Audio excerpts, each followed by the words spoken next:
I'm Dr. David Hill, and today we're going to be talking about how to recognize signs of autism. It used to be that we only recognized autism in children who were relatively severely affected and relatively advanced between 18 and 24 months of age, sometimes as late as age 3. But as we learn more about autism spectrum disorders, we're learning to identify the signs and symptoms much earlier. The first thing we look for is something called joint attention, or JA for short.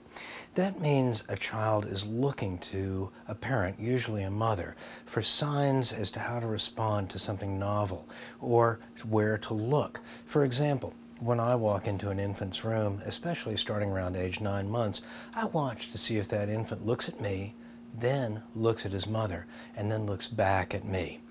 That means the infant is checking mom's face for cues, and that suggests that the infant understands that mom's face is an important place to get social cues about the world around him. An autistic child may not do this because he does not tend to recognize mother's face as containing information that he needs.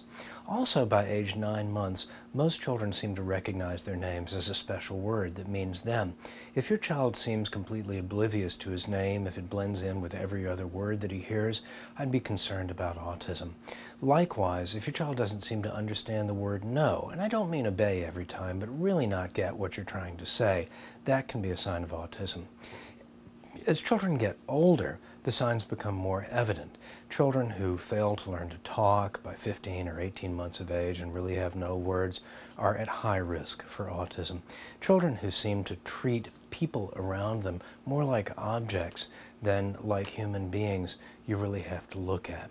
Your child's doctor should be doing regular developmental screening with every developmental wellness exam and should be doing special screening at several exams, including the 12-month exam, the 15-month exam, the 24-month exam, and sometimes even more often.